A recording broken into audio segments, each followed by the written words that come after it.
Start today's things, the chanting all together. Om Parthaya Pratibodhitam Bhagavata Narayanena Swayam Vyasena Krathitam Purana Munina Madhye Mahabharatam Advaitamrutavarshidīm Bhagavatīm Ashtadashaധ്യായിനീം Ambatvāmanusandadhāmi Bhagavad-gīte Bhavatveshinīm अथ श्रीमद्भगवद्गीतासु ज्ञानयोगश्लोकसङ्ग्रहः अर्जुन उवाच अहो पतमहत्पापं कर्तुं व्यवसिता वयं यद्राज्यसुखलोभेन हन्तुं स्वजनमुद्यताः. Arjuna says, we are involved in performing a terrible sin. Why? We have become greedy of the kingdom. For the sake of affluence, wealth, comforts, we are ready to kill our own people. So it's a big sin. And therefore, we are becoming big sinners. Therefore, we should not do this. Is the conclusion he has come to. Shri Bhagavanuvacha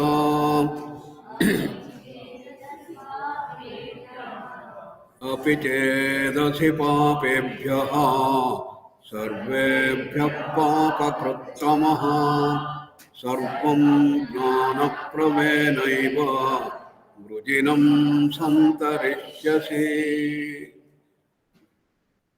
What he says? Krishna is telling, you are not a sinner.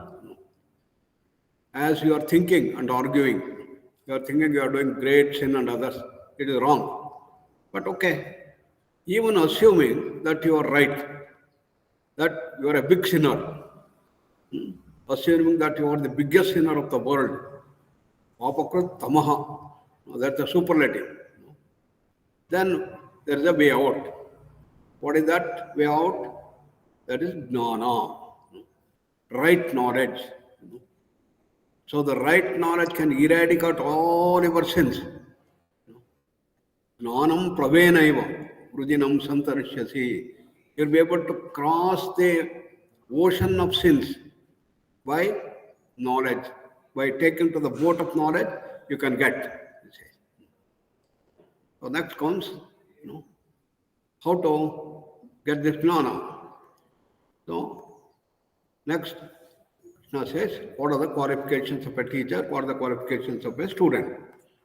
Tadvidhi pranipatena pariprasnena sevaya upadekshanti te jnanam jnaninas tattvadarsinaha. Pranipata, pariprashna and seva are the three qualities, that is needed for a student. Seva, the service attitude to overcome the tamas within us. Then pranipata, surrender, opening up the mind. Have an open mind so that you'll be able to get what information you're getting. And just because you get the information, you don't have to accept everything. You have to question and question. Prashna and pariprashna is needed. So these are the three qualities. One is service, then second is openness of mind, third is the questioning. These are three qualities for pursuing the path of Jnana Yoga. And what about the teacher? Since you are all going to be teachers also. So it says Jnaninaha Tattvadarsinaha. That it should be well versed in all the subjects, all Shastra, theoretical knowledge. But that alone will not be okay. You must have the realization of the truth or the reality. That you must have the experience. That's why it said Shrotriyam Brahmanishtam. Shrotriyatva is the theoretical knowledge. Brahmanishta is established in that knowledge. Then it says, what is the right knowledge? So now you are a teacher and you are teaching the student. The student has the capacity and he starts pursuing. And what is the first thing that you do? What is the right knowledge? Is put. That is the dimensions of reality. Na jayate mriyate va kadachit nayam bhutva bhavita anabhuyaha ajo nityashashvatoyam puranaha na hanyate hanyamane sharire na hanyate hanyamane sharire. So, what are the process? What is it Krishna is telling? What is the right knowledge? You are thinking you are only this body. No. What you have this body is in a continual flux of changes. But there is an unchanging entity called self. That's at the base of all this that is changing. So, he is telling that you have two dimensions. One, your body. Another is the entire unchanging reality. That's your self, Atma. And this body is having the seen and the unseen dimension. Seen dimension is the physical body. Unseen dimensions are the other four bodies. Pranamaya kosha, manomaya kosha, vijnanamaya kosha, anandamaya kosha. Therefore, the body consists of 5 layers. The gross, subtle and the causal. And this is the knowledge he is telling. This is one aspect. And that which is beyond this body, which is unchanging, is our original self. And that is called Parama Atman. Atman of all of us. That is self of all of us. Is that unchanging reality. And therefore, the knowledge that Krishna is telling is, you must have this total knowledge. At present, your knowledge is only limited. You are thinking only you are the physical body. That is only a limited knowledge or only a wrong knowledge. You have 5 bodies and all these bodies are encompassed and governed by the unchanging reality. That's yourself, Atman. Today, this is where we are. In the modern science, we have understood that everything is only the physical body.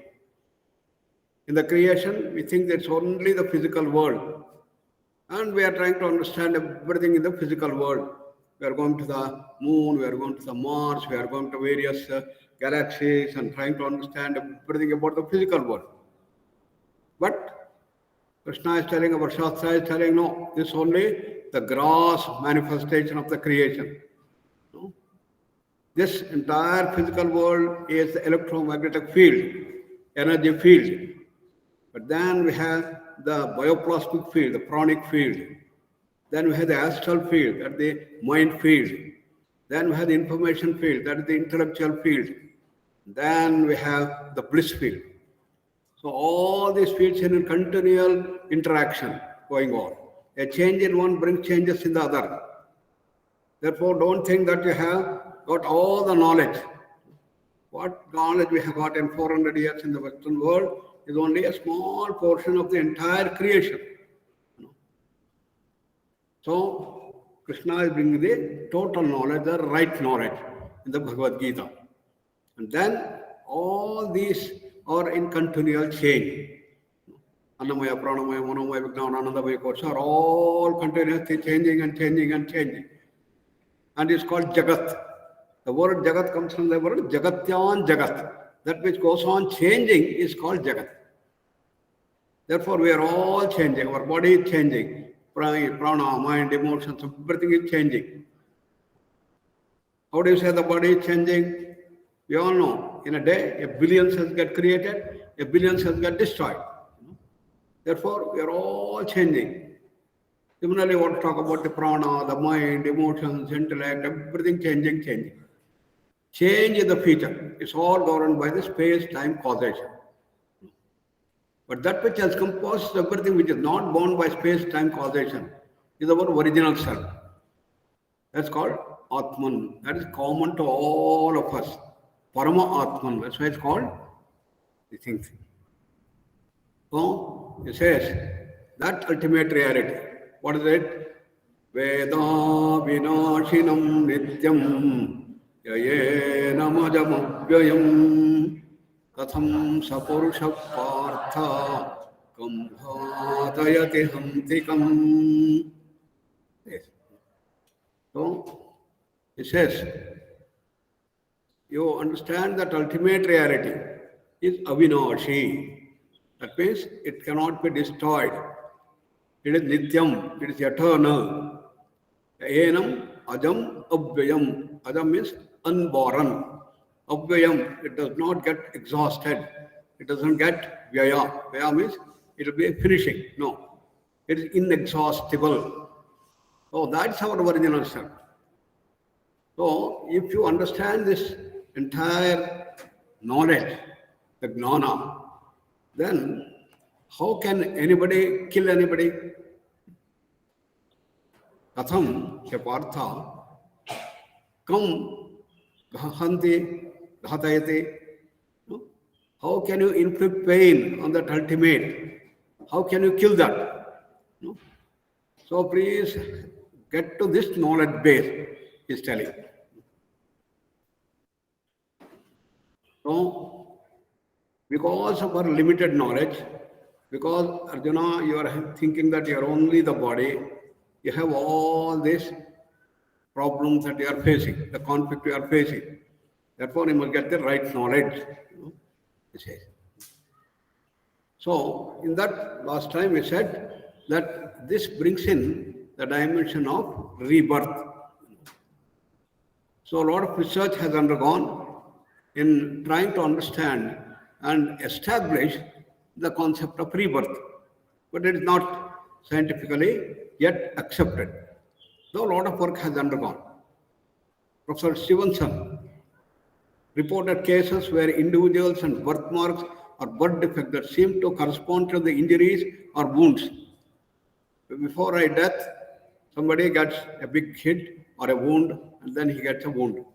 And this comes out as a birthmark in the next life. So that all he investigated. Near-death experience. Some researchers found when they are about to die, they see that they enter into a tunnel, dark tunnel. It is becoming smaller there, and suddenly it opens up, and they come back to life. So this is a common experience of many people that show that there is a possibility. Then consciousness studies have been done. Research into consciousness, its nature, and the question whether it can exist independent of the physical body is related discussions about rebirth. Papers and studies in the field of consciousness study have been brought forth in various things that have been told. Then psychology of memory and identity. Some psychological research has explored cases of remedies, the memories, and the form of self-identity, which can be indirectly relevant to the discussion. All these things have been put. Similarly, cultural and anthropological studies, anthropological and cultural studies often examine beliefs in rebirth and reincarnation in various cultures and religious traditions. These studies can shed light on the diversity and cultural context of these beliefs. Whether it's only a belief, if it is so, how all people believed such a thing is possible to the question. Ian Stevenson, 1918 to 2007, number of years, he did a tremendous amount of research. He is known as the psychiatrist and parapsychologist, known for his extensive research in understanding the dimensions related to rebirth. Particularly, he studied cases of young children who claim to remember their past life. His work is often cited as one of the most significant and systematic investigations into phenomena of past life memory. Stevenson's research involved the collection and analysis of thousands of cases worldwide, all over the world, particularly in countries where belief in reincarnation is more prevalent. What he found was in India, Sri Lanka, Nepal, these areas where people believe in the past birth, they found that remembrance of the past life is more prevalent compared to those countries in which they did not believe in the past life. But there also they had a few people, but number of people were much more in this dimension he found. So what are the things that he found? Birthmarks, as I said, birth defects. Then corroborative evidence. He sought to collect corroborative evidence in the form of statements made by the child that match the life of the claimed past personality. A child remembers that in my last birth I was in Jaipur and I was married, I had 3 children, and my husband was so and so. All these details they remember. So he will go to Jaipur and find out, and husband is still alive, children are alive, all the details they take, and then the two things match. They got some more information in Jaipur. He came back and asked his child, do you remember anything? Yes. This way, collaborative evidence. This is how he went on doing that. Then in India, in Bangalore, in Nimhans, we have Dr. Sattva Pachrija. She is very well known for this work. She also continued this type of work. And her research primarily focuses on cases of young children who claim to remember past life. In India, a number of cases she took. Almost 100 to 200 cases he investigated and brought out them. And children spontaneously recall the detailed memories of past lives. And he will go there, get the information, document. What she did was, she was able to record. It not only she wrote down, but she recorded what the child said, went there, recorded, therefore the 2 records are more documentation. That's all she did. And she did a lot of interviewing and studying these children and their families to gather information about the details and accuracy of the children's past life memories. She has published her things in the form of various books. The third aspect is personality traits and behavior. Stevenson looked for cases where the child displays personality traits, behaviors, and phobias that were uncharacteristic of their current family and environment, but aligned with their past personality they claim to have been. So, some of the children were very naughty. Some of them were almost ADHD. Some of them were schizophrenic. All such children. Their parents did not have any of these qualities. So they did not have the inheritance from their parents. How did they get this thing then? So they found out from the past memory, previous life, they were like these things. So that type of personality trait behavior matched with the previous life. Then reincarnation, different cultures. His research was not limited to one culture or region, but Stevenson studied cases from countries all over the world, including India, Sri Lanka, Lebanon, and the United States, to explore the universality of this phenomenon. All these works he did wonderfully well. And that is what data report. Now the question is, okay, we are all born with tamas, rajas, and sattva. Krishna now says, okay, that is sattva the end. In the 8th verse, Traigunya Vishaya Veda. Repeat. Vishaya Veda. Nistraigunya Bhavarjuna. Nirtvambo Nitya Sattvasthaha. Niryogakshema Atmavan. It says, Vedaha Traigunya Vishayaha. All the Vedas, the knowledge that Vedas are distributing and giving us, are all governed by the three gunas. Traigunya Vishaya Vedaha, he says. Now he says, hey Arjuna, you go beyond the guna. This Traigunya Bhava Arjuna. You have to go beyond the guna. And what is that going beyond the guna? Nirdvandvaha. Dvandva means duality. You have to go beyond the opposites. Sheta, Ushna, Sukha, Dukkha, Mana, Apamana, like that various things which are there, opposite. You have to go beyond the opposite. Dvandvaha. Then Nitya Sattvastaha. You must go to the ever-evening Sattva. That ultimate reality, you have to tune to that ultimate reality, Sattva. And Nir-Yoga Kshema. Yoga and Kshema. Yoga means to achieve something. You aspire to achieve something. Kshema, you want to retain that. You want to make good money. You want to earn 1 crore of rupees. Then how to protect it? So you want to have good health. How to protect the health? You want to get married, how to maintain the married life. All these things, yoga and kshema is part of our entire life. That is, trying to aspire to get something and to retain it. Yoga and kshema. So Krishna says you have to go beyond that. Niryoga kshema. Atma. Then Atmavan. You must attune yourself.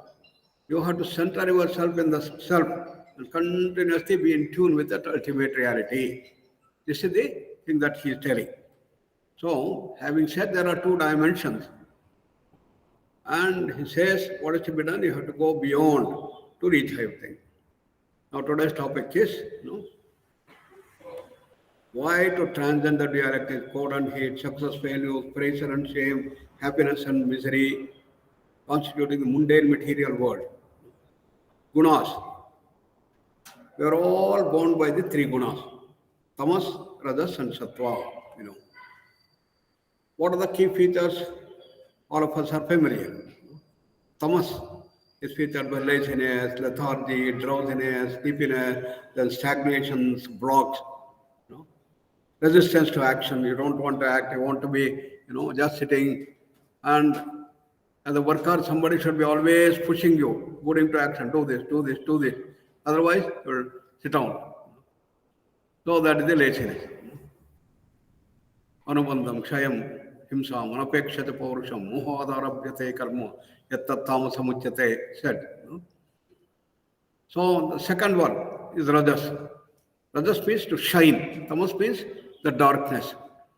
Rajas means you're full of brightness, energy, vitality, speed. You're a go-getter and you're very, very active. You're highly sensitive, very brilliant, sharp, intelligent, creative. But you're very, very selfish. Everything is governed by our desire, greed. Everything for me, everything for me. Sahankarena vapanaha. And full of ego. I am such a person, and everybody should hear me. A Napoleon, a Bonaparte, a Hitler, they all belong to this category. The Rajas predominate. And what is the result of that thing? Kriyate bahulayasam. It is good to have this Rajas, but at the same time, what is the result of this Rajas? Your desire will become greed. Your activity will become hyperactivity. And your sensitivity will become oversensitivity. Selfishness, all will increase. It brings you stress. Stress is the result of rajasic action. Kriyate bahulayasam, as Krishna says. And the third, it has got all the good qualities of Rajas. Sharpness, brilliance, intelligence, energy, vitality, everything is there of the Rajas. But you are becoming less and less selfish. There is more calmness. There is greater control. Start of selflessness start coming up in the Sattva. So the Sattvic actions are all governed for the mark of greatness. So therefore Patanjali says, the first step for the practice of yoga is yama and niyama. So all religions want to promote sattva. So whether it's the 10 commandments of Christ or 10 commandments of Manu, everything is governed by the sattvic action. So this is called the dharma. So what are the yama and niyama? You are all familiar. The 10 yamas and niyamas. Ahimsa, satya, asteya, brahmacharya, parigraha, yamaha. Shauta, santosha, tapas, swadhyaya, ishwar pranidhanani, niyamaha. So, what characterizes sattva is the aspect of dharma. So, what is dharma? Dharma is featured by 3 qualities, which you have heard. Dana, daya, dama. Dana is sharing, giving. Then daya is showing compassion and love. Then dama is control over the senses, external senses. Bahirindriya nigraha damaha. Antarindriya nigraha shamaha. Therefore, these are the 3 characters of the sattvic action. Therefore, the sattva is featured by all these 10 dimensions of yama, which can be condensed into 3. And Swami Vivekananda said further, it can be further reduced into only 2. Tyaga and seva. Giving, and then seva dimension. Renunciation and service, that thing. What does Manu say? Dhrutik shamadamosteyam shaucham indriya nigraha dhir vidya satyam akrodaha dashakam dharma lakshanam. How do they define dharma? These characters. 10. Dhruti, Kshama, Dama, Asteya, Shaucha, Indriya Nigraha, Dhihi, Vidya, Satyam, Akrodha. Like this, 10 dimensions Manu says. Almost very similar to Yama and Niyama. Therefore, whatever in the Manu Dharma Shastra has given the definition for Dharma, it is the same. So you have 10 Yama and Niyama, 10 Manu Dharma Shastra, then 10 commandments of Bible. Worship. Worship no other gods but me. Do not make any idols. Do not misuse my name. Keep the Sabbath day holy. Respect your father and mother. Do not kill anyone. Do not be immoral. Do not steal. Do not witness falsely against anyone. And do not desire anyone's things. Look at that. Almost same dimension. Yama Niyama, Manu Dharma Shastra 10, commandment 10 commandment. Everything is 10, 10, 10. That forms the dimension of sattva. So, sattva is so great. People practicing sattva have become great people. They have become the role models of the society. Therefore, the whole effort is to move from tamas to rajas, rajas to sattva. That's the whole process of personality development. That's the whole process by which we all grow in the encounter. This being so, why is Krishna telling that go beyond the gunas? Is not sattva the end by itself? Because sattva has all the good qualities, all the grand qualities. Why should you go beyond sattva? Why should you go beyond the goodness? That's the question that comes. In fact, a question used to arise in my mind for a long time.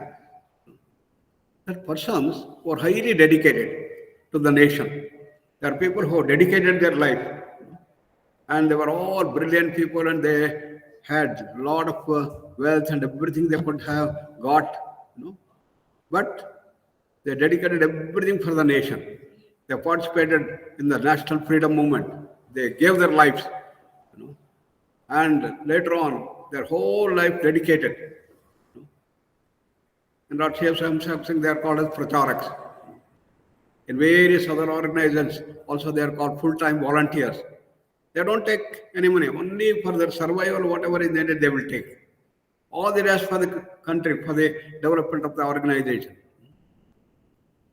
So Sadhu Seva Sangh and many other Seva institutions in the country, all over the world, they completely dedicate themselves. And then there are people who dedicate themselves for spiritual growth.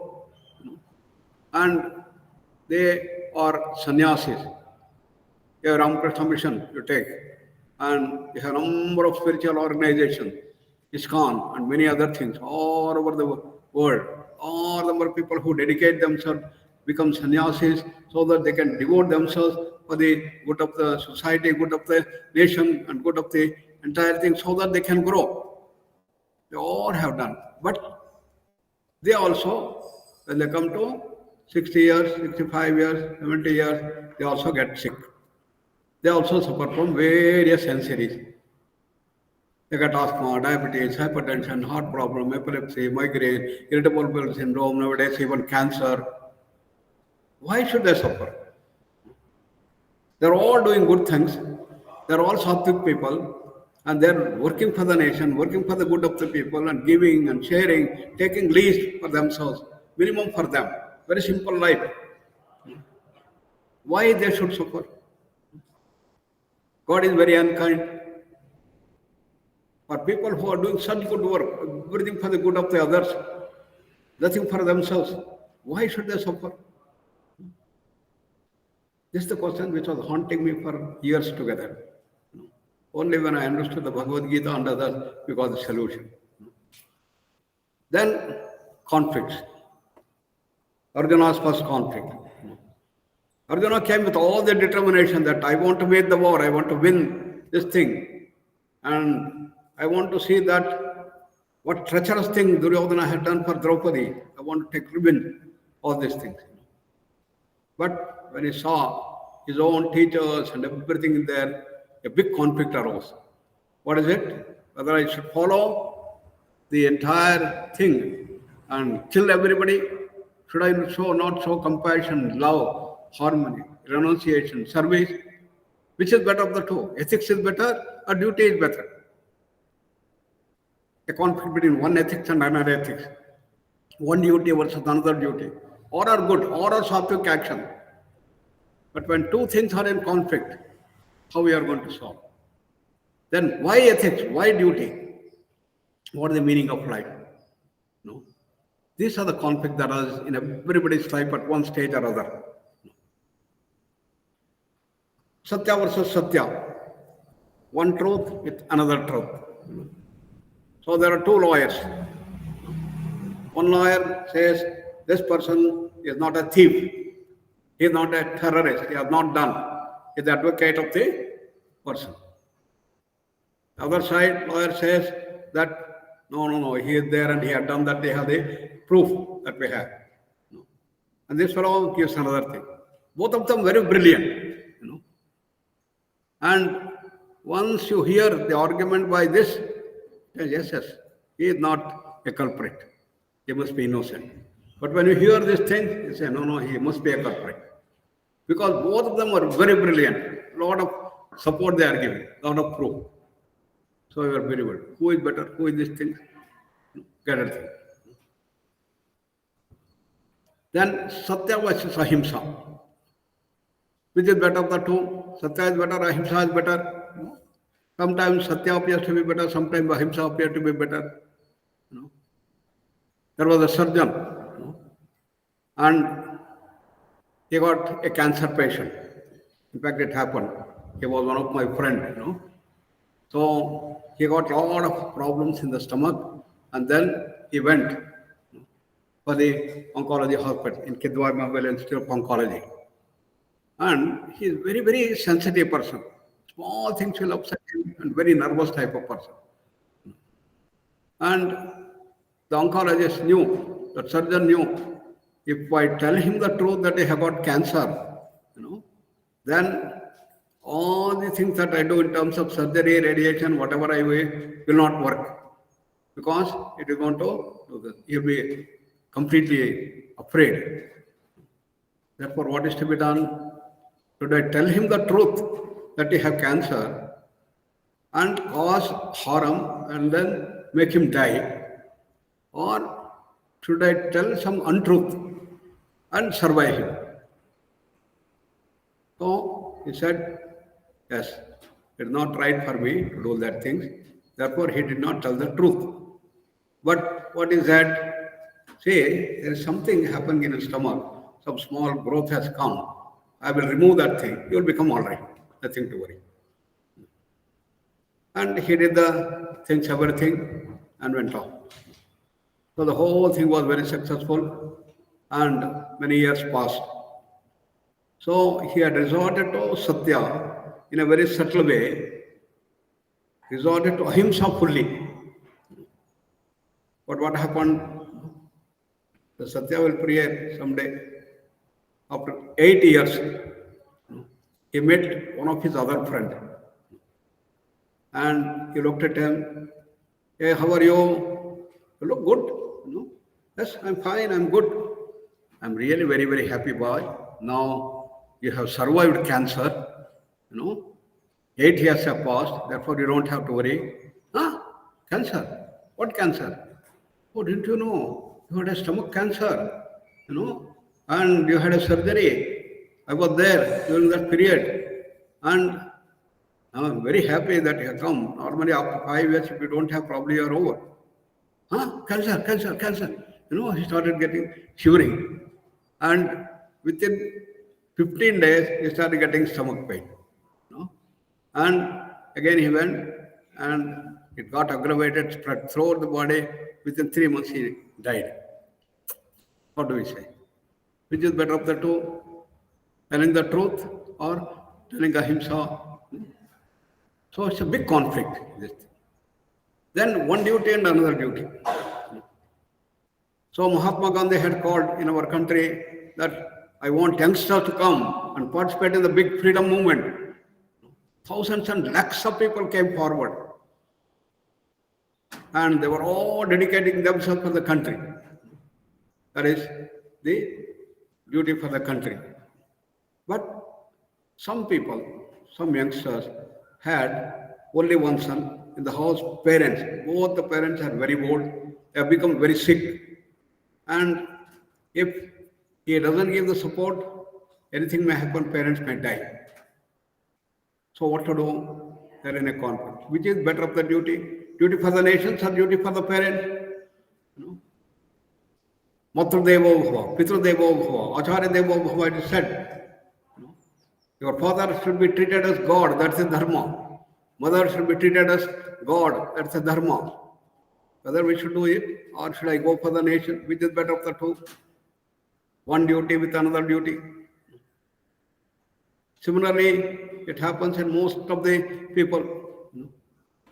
So the son and the parents are living very, very happily, very nicely, very obedient son, and parents are very happy. He got very well, good job and earning very well. He got married. And then the wife also is very brilliant, and they all started living together. But slowly the differences started between the wife and the mother.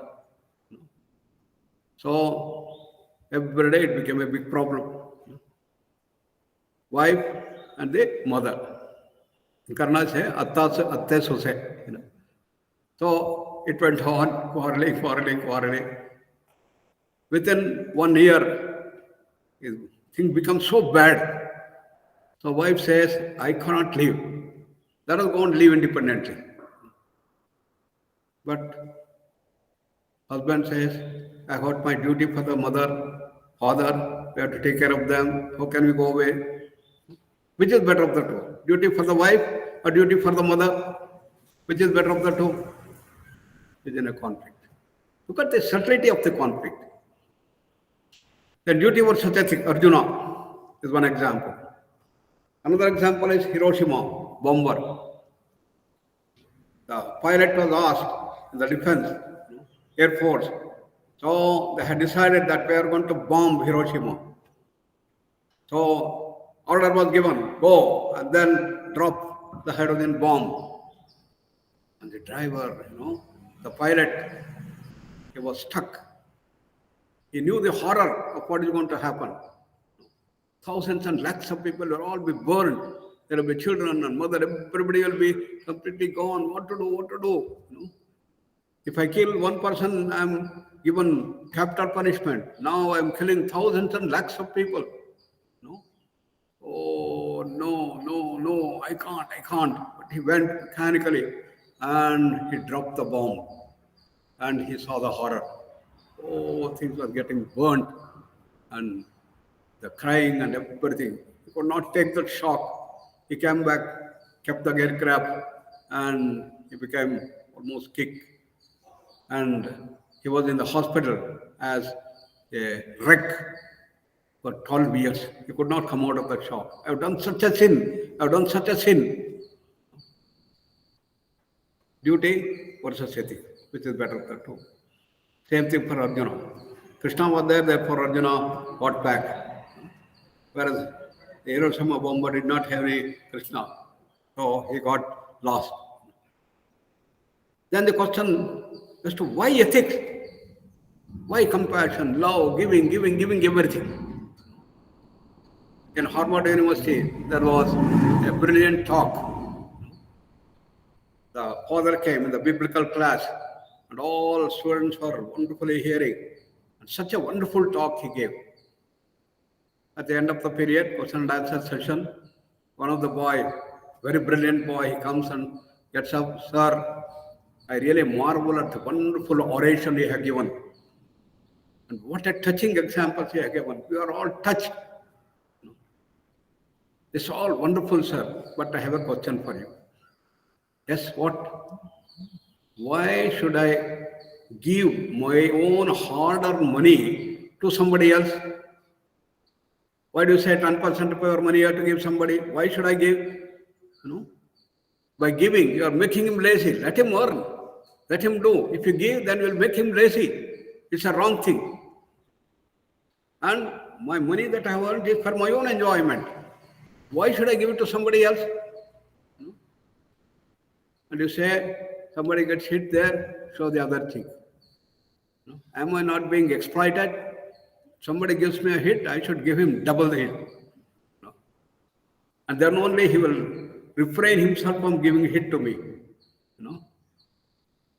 Therefore, if somebody shows the gun, I should have gun also to show him. Instead of that, you say that you show this thing. What is this? Questioning the very base of ethics and morality. So, that is the conflict. Then why duty?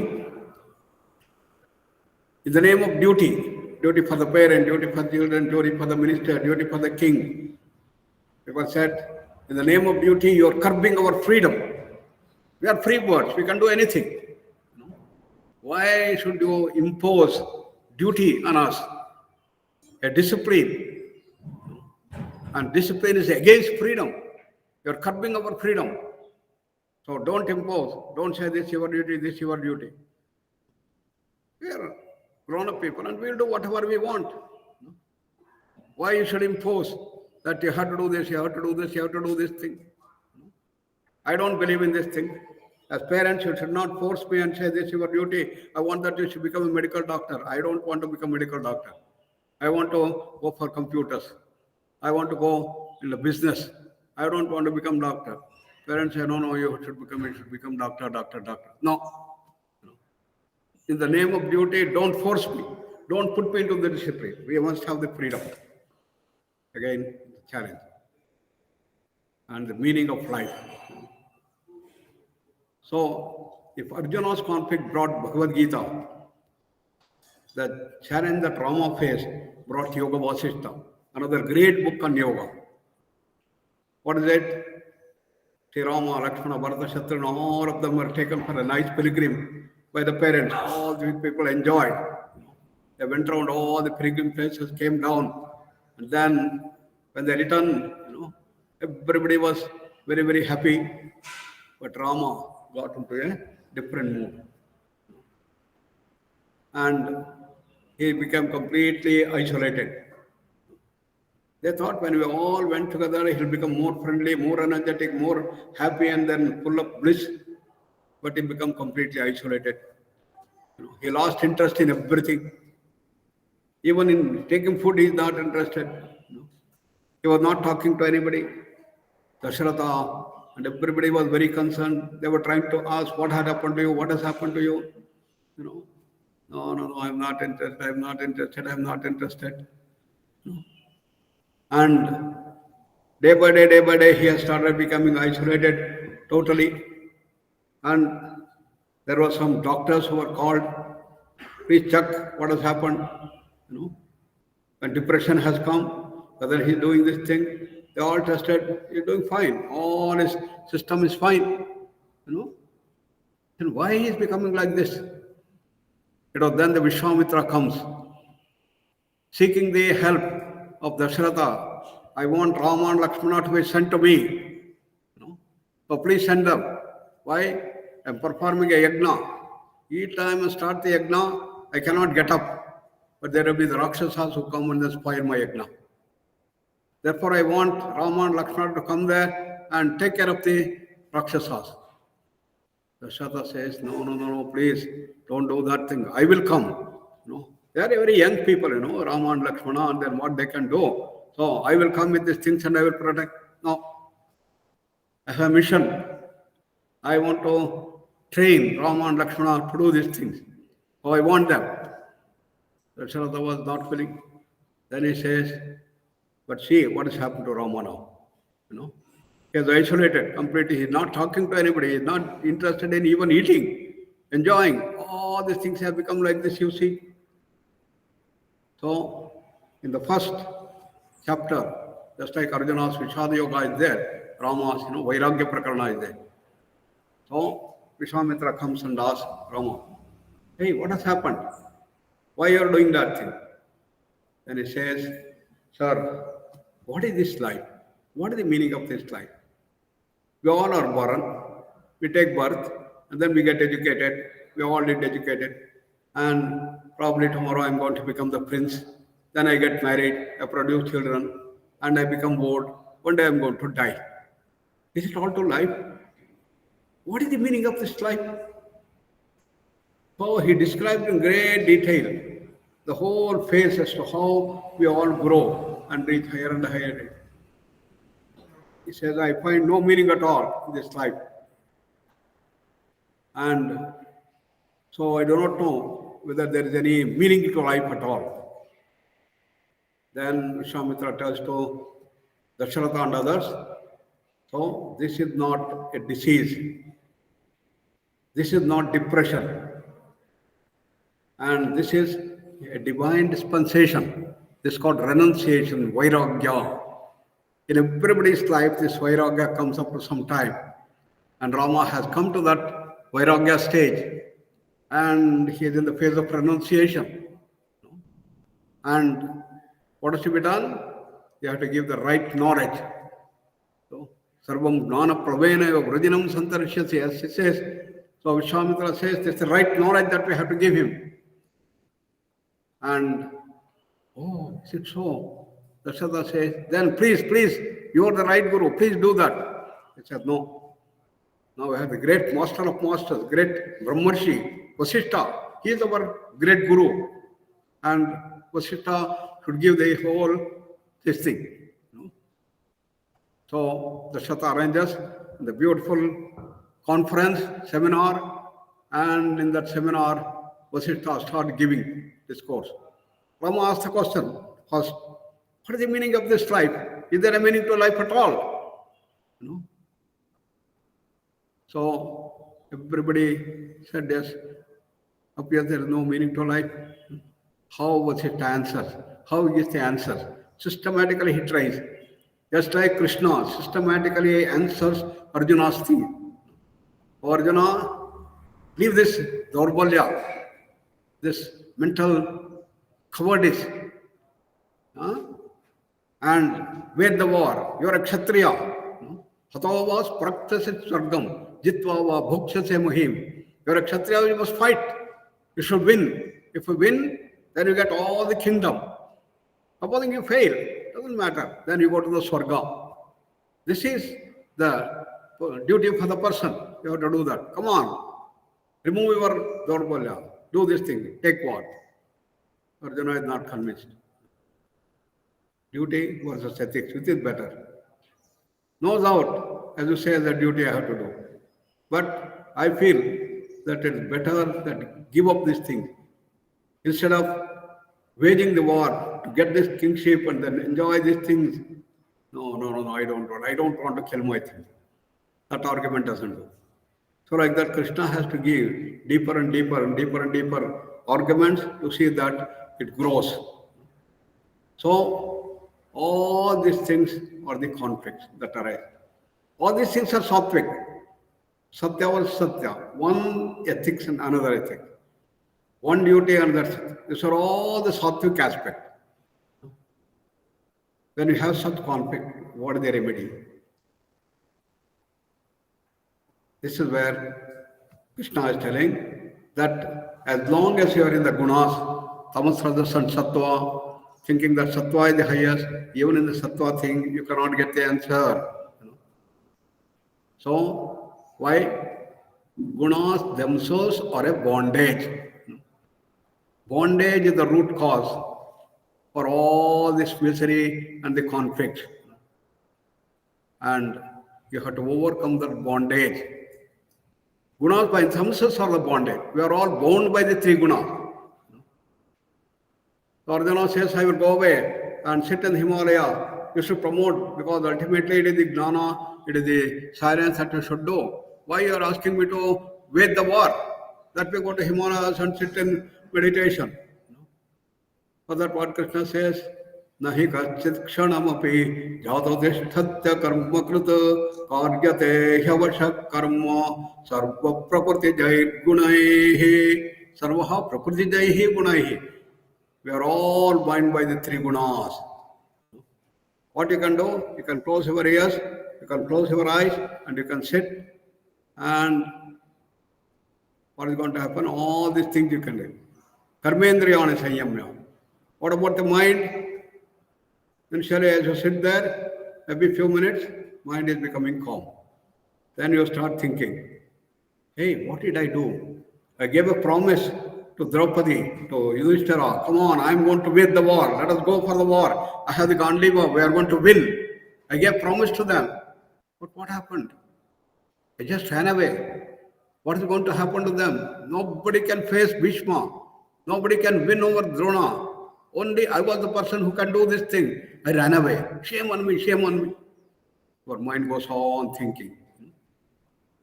Karmendriyana manasa aste smaran. So you go on thinking and thinking and thinking. This is what is going to happen, Arjuna. Think. Because you are bound by your guna. You are bound by your rajas. Bound by your revengeful attitude. Therefore, you cannot do this thing. So, we are all bound by the three gunas. Tamas, rajas and sattva. I may have more tamas, I may have more rajas, I may have more sattva. No? Each one of them have our own different things. All of you know. So, we are all bound by the three gunas. That is the bondage. The bondage of the gunas.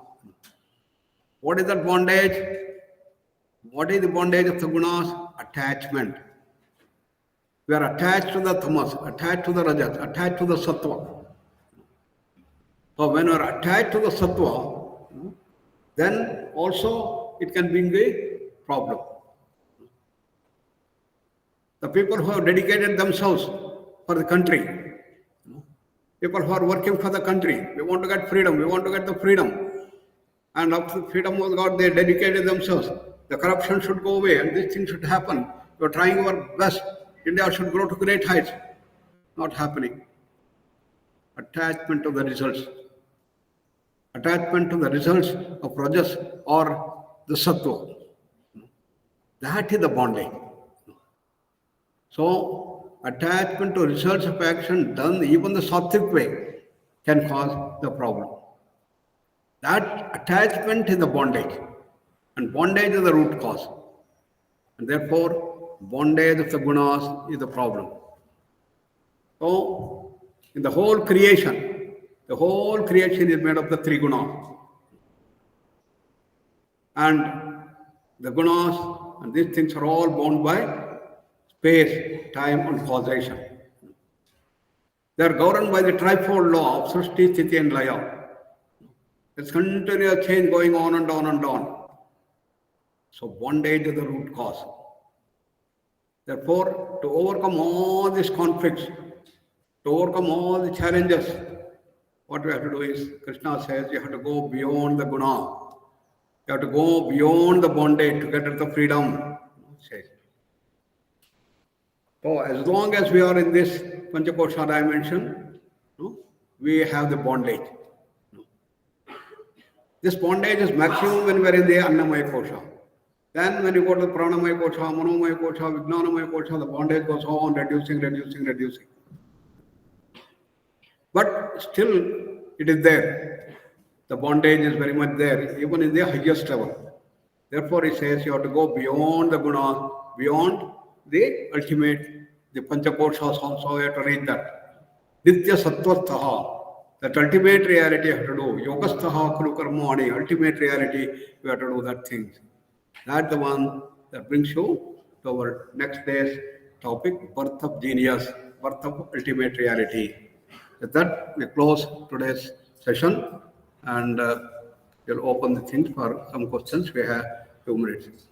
Sarve bhavantu sukhino sarve santu niramaya sarve bhadrani pashyantu ma kasyet dukkha bhag bhave.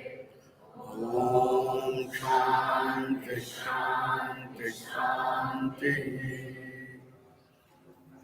Thank you all. If you have any questions, give, and we'll continue for the questions. So next week also, next Saturday also. If you have any quick questions, we have 2 minutes, 3 minutes left. We can address them.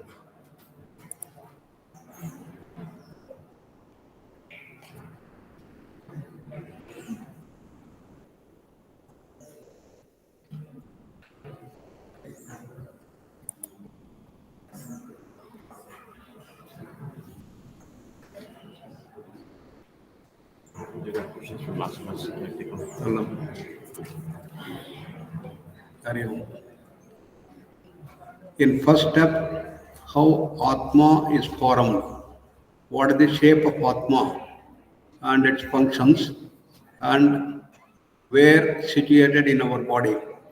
Atma of mind and others are same. So, Atma is having 2 dimensions. One is the Jivatma, another is the Paramatma. So we all have individual soul, what is the Jivatma. So we have these 5 koshas, that forms the Jivatma. So in Jivatma, we have the 3 gunas manifesting differently for each one of them. Tamas may have 20%, Rajas may have 30%, 50% may be Sattva. Or I may have 40% Tamas, 40% Rajas, 20% Sattva. Based on that, we can be classified as tamasic person or rajasic person or sattvic person, depending on the predominance of the gunas. That's how we are all born. So there are varieties and billions of permutation, combination of all these things, and it can go on. So that's how we are born. So Jivatma has all these 5 dimensions, and beyond this is our original self. That's our Paramatma. That Paramatma is the universal soul that is beyond space, time, causation. And that is the original self. It is from the original self, the whole Jivatmas have come. Whole creation has come. Creation is featured by large varieties, diversities of dimensions. And the 5 layers. Look at this in the physical world itself. Such weird things that are available. Trillions and trillions of varieties and diversities are there in this thing. Similarly, as human beings also, we have trillions and trillions of varieties of people that are there in all these things. So this is all created by the ultimate reality. That is called the Srishti. And it goes on, and then one way are going to die, the whole thing, you'll go back, and then we come back again with the next. There's a cycle of birth and death, which we have discussed. So, where is Jivatma? The Jivatma is not something like a small atom which is somewhere in the body. Jivatma is the entire Panchakosha. It is the entire thing. So the ultimate reality is all pervasive. It is everywhere. And the Jivatma is there in the Annamaya Kosha, Pranamaya Kosha, Manomaya Kosha, Vijnanamaya. Prana is the one that exists in this physical body, and it's the prana that governs all the changes. In the Pranamaya Kosha with the Pancha Prana, they govern different functions of the physical body. And this is the answer for this thing. And here I have got one question.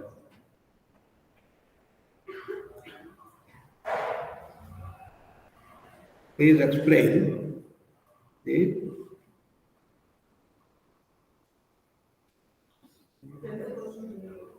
cycle of rebirth continues till we reach superconscious state. Ashtasiddhi, Yamto Siddhi. Okay.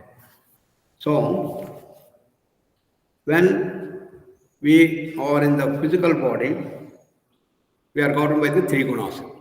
So we go on improving, and then you now expand yourself from the Annamaya Kosha to the Pranamaya Kosha.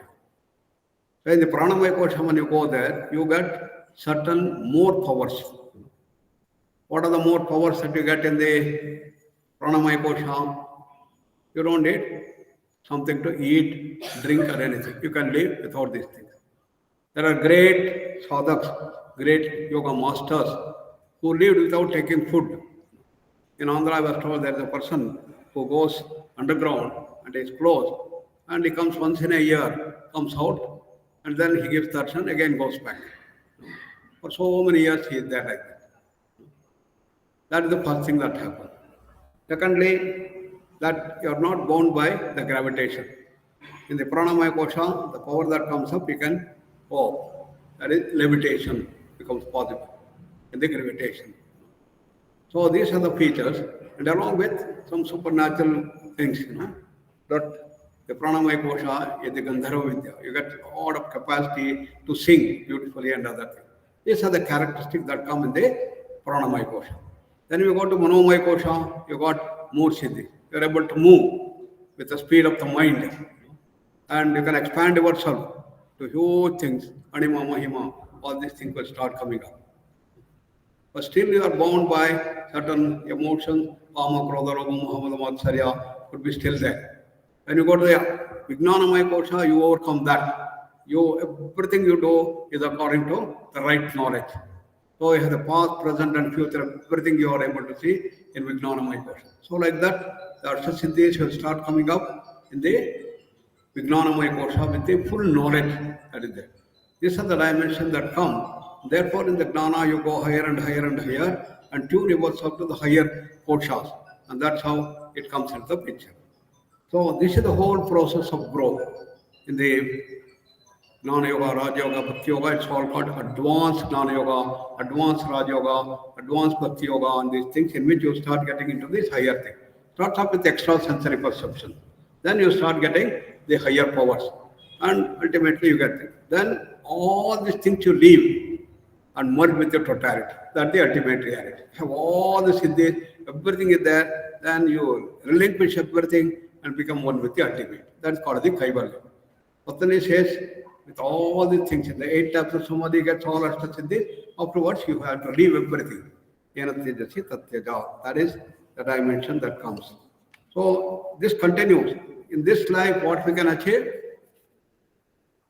depending on our effort and how we can do that. Then there's a continuity, the next type and the next type. It goes on and on until you go into that level and then completely leave.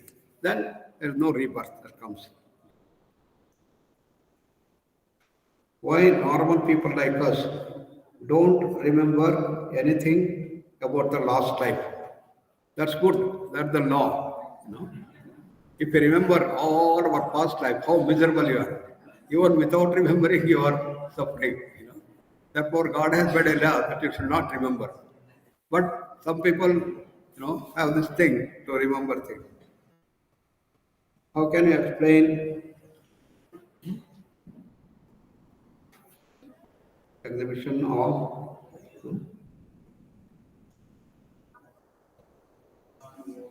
Karma Siddhanta.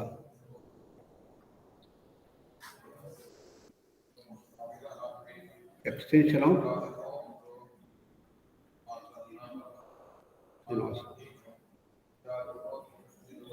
but human will also experience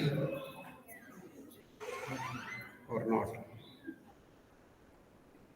Can you give examples in day-to-day life? We go beyond the one day. Yes. This will take up in the next thing. These points will bring about the deeper dimensions. How we resolve such conflicts. How we have to overcome all such things that we talked about. Conflicts and other things. How to overcome this one day. Krishna gives the answer. We are going to take up these things. This thing. So we'll take up these questions in the next class. Now we are just time to close. So we'll close with the Shanti Mantra and then we'll take up this thing next time. Sarve bhavantu sukhinos, sarve santu niramaya, sarve bhadrani pashyantu, ma kasyet dukkha bhag bhavet.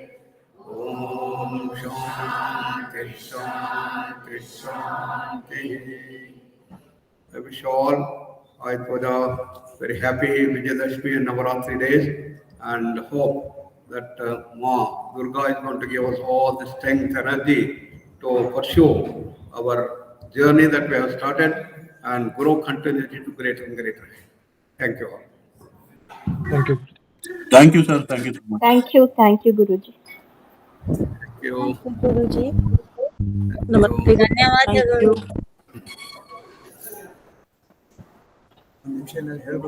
Huh? About my life transformation. ಧನ್ಯವಾದ ಗುರುಜಿ.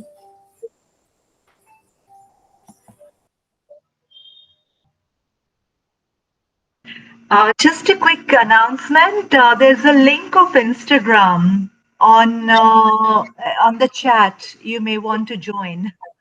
Thank you. By Shashank, given by Shashank.